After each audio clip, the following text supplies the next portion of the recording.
6న ప్రమాణ స్వీకారం చేసే సీఎంని నేనే, December 9న నేనే తొలి సంతకం కూడా పెట్టబోతున్నాను అనేది వాళ్ళంత కాన్ఫిడెంట్గా ఉన్నారు. మరి నేను మీకు సుదీర్ఘ అనుభవం ఉంది జర్నలిస్ట్. లాస్ట్ లిస్ట్ మీకు ఐడియా ఉంది కదా, కాంగ్రెస్ లిస్ట్ ఎన్ని అనౌన్స్ చేశారు? 119 అనౌన్స్ చేశారు. Last కాకపోతే list. మహాకూటమితో వచ్చారు. కాంగ్రెస్ అండ్ టీడీపీ కలిసి మహాకూటమి పెట్టిండ్రు. లాస్ట్ లిస్ట్ మొన్న లాస్ట్ ఇయర్ కాదు, ఓకే, ఈ టెన్యూర్లో లాస్ట్ లిస్ట్. నేను దాంట్లో 70% ఓడిపోయే సీట్లు అండి. 70% ఓడిపోయే సీట్లు. గవర్నమెంట్ ఎన్నికలు వస్తుందండి. నేను ఒకటే ఎగ్జాంపుల్ చెప్తే, ఎక్కువ చెప్పండి కదా. మన గ్యాదర్ కిషోర్ ఉన్నాడు, మా కిషోర్. ఆయన దగ్గర మందుల శామ్యాల్ని ఇచ్చింది. గెలుస్తాడా అండి? గెలుస్తాడా? అద్దంకి దయాకర్ అయితే అద్దంకి దయాకర్ కూడా గెలవడండి. మీరు చూడండి, మీరు అక్కడ కంపేర్ చేయండి. ఎప్పుడైనా ఒక బాహుబలికి ఇంకో బాహుబలిని దింపాలి. కనీసం క్యాండిడేట్ సెలెక్షన్ తెలియదండి. బీజేపీ తెలియదు, కాంగ్రెస్ తెలియదు. బీఆర్ఎస్ క్యాండిడేట్ని పెట్టాలంటే వాళ్ళకు దేవుడు కనబడాలి. చాలా కష్టం. ఎందుకంటే అన్ని విధాలుగా మాకు శిక్షణ ఇచ్చింది మా కేసీఆర్ గారు. ఫెయిల్యూర్ టికెట్లని ఇచ్చుకుంటూ ఇక్కడ మొత్తం ఇక్కడ పోజులు కొట్టుకుంటా 6 నాడు అది చేస్తా, 9 నాడు ఇది చేస్తా, అది కరెక్ట్ కాదు. ఒక మాటకు వాల్యూ ఉండాలి సమాజంలో. పలానా వ్యక్తి ఒక మాట మాట్లాడినంటే అది ఖచ్చితంగా ఉంటుంది అనేది ప్రజల్లో రావాలి. లీడర్కున్న ఫస్ట్ క్వాలిటీ అది ఉండాలి. ఆయనకు లేదు. ఆయన ఎందుకంత కోతలు రాయడో నాకు అర్థం కాలేదు. నిజంగా కోతలు రాయడు. నాకు కూడా చూస్తా అంట కదా, ఏదో అనేస్తా అంటాడు, ఏదో అనేస్తా అంటాడు. అమెరికా పోయి 3 గంటల కరెంట్ అన్నాడు. వీడికి వచ్చినాక కూడా 3 గంటల కరెంట్. ఎంత దళిద్రం అంటే అసలు ప్రజలు ఏమనుకుంటారో కూడా ఆలోచన లేని వాళ్ళు ఎట్లా ముఖ్యమంత్రి అవుతారండి? 119 మంది ముఖ్యమంత్రులు వాళ్ళ దాంట్లో.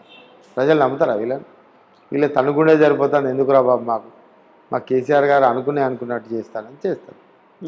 మీరు రాసుకోండి, చేయాలి. నేను చెప్తాను, చెప్పండి. రేవంత్ రెడ్డి 6 నాడు ప్రమాణ స్వీకారం చేసి 9 నాడు సంతకం పెడతా అంటాను కదా. రేవంత్ రెడ్డి 3వ తారీఖు రోజు రాజకీయ సన్యాసం తీసుకోవాలి. ఇది క్లియర్. ఎందుకంటే పచ్చి అబద్ధాలు ఆడింది ఆయన. పచ్చి అబద్ధాలు ఆడి మోసపూరితం చాలా విషయాలనే చెప్పేటి 3వ తారీఖు తర్వాత చెప్తాను మళ్ళీ మాట్లాడుకుందాం. ఎందుకంటే వాళ్ళు చేసిన గమ్మత్తైన పనులు ఏంటంటే, మీకు డబ్ల్యూడబ్ల్యూడబ్ల్యూ ఉంది కదండి, దానికంటే గొప్పగా ఏదైనా ఉందంటే రేవంత్ రెడ్డి. ఓకే, ఎందుకంటే కొట్టుకున్నట్టుగా ఉంటుంది కానీ కొట్టుకో. ఐడియా ఉంది కదా డబ్ల్యూడబ్ల్యూ. ఆ స్థాయిలో యాక్టింగ్ చేస్తాడు ఆయన. అవుతుందా అది? కేసీఆర్ ముందు మళ్ళా ఎట్లా లేదండి? కాదు. సో వరంగల్ తూర్పు నియోజకవర్గం 2009లో ఏర్పడ్డ దగ్గర నుంచి ఇక్కడ ఇది 4వ ఎన్నిక. 3 సార్లు 3 డిఫరెంట్ క్యాండిడేట్లు వచ్చింది. సరే, ఫస్ట్ 2014 అండ్ 2018లో టీఆర్ఎస్ వచ్చింది. ఇప్పుడు మళ్ళీ మీరు కంటెస్ట్ చేస్తున్నారు. ఈసారి ఎట్లుంటుంది అనుకోవచ్చు? యాక్చువల్ ఏంటంటే 2014లో నేను క్యాండిడేట్.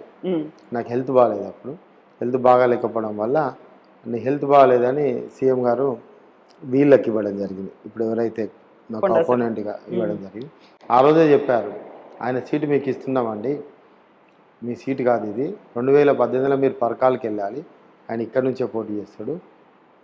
మీ ఎన్నికలు అయిపోయిన తర్వాత ఆయన మేయర్ను చేస్తానని ఏదైతే ఎమ్మెల్యే టికెట్లు అనౌన్స్ చేసే ముందే నాకు ఫిక్స్ చేశారు. చేసిన సిటీ ప్రెసిడెంట్కి ఇచ్చారు నాకు. అట్లా అయితే ఇష్యూ ఏంటంటే డిఫరెంట్ ఏం లేదండి సార్. ఏంటంటే ఇంకొక రాజకీయ పార్టీలు కానీ ఇంకొక విధానాలు ఉన్న వ్యక్తులు కానీ ఒకే దగ్గర ఉంటే తెలంగాణను మంచిగా అభివృద్ధి చేయాలనుకునేది ఆయన సంకల్పం, వారి యొక్క సంకల్పం ఉంది. ఆ కోణంలో తెలంగాణకు ద్రోహం చేసిన కానీ ఎవడైనా కానీ తీసుకొచ్చి ఇవ్వడం జరిగింది. కానీ వాళ్ళు నిలబెట్టుకోలేదు కదా. చాలా పెద్ద పెద్ద మాటలు, వాళ్ళ స్టేచర్ కంటే ఎక్కువ మాటలు మాట్లాడతారు. వాళ్ళు ఉన్నదానికంటే ఎక్కువ ఊహించుకొని మాట్లాడతారు. కాబట్టి ప్రజలు గమనిస్తారు కదా. ఏదో ఒకటి చేసి ఏదో ఇస్తే ఊరుకుంటారండి. వాళ్ళంత పెద్ద టెక్నాలజీ పెరిగింది. గూగుల్ లాంటివి వచ్చిన తర్వాత నువ్వు ఏం చేసినా కూడా దొరకబట్టి వేసి పడేస్తారు లీగల్గా. కాబట్టి మాట్లాడే తీరులో కానీ ప్రజలతో ఉండే తీరు కానీ ప్రాపర్గా ఉండాలి. ఎటుపడితే అటు మాట్లాడితే ఎవరు ఊరుకోరు. అసలు ఇవన్నీ కాదు, పొలిటీషియన్ చేయాల్సిందే, ప్రజలకు ఏం కావాలో చేయాలి. ఆయన మొదటి పని అది.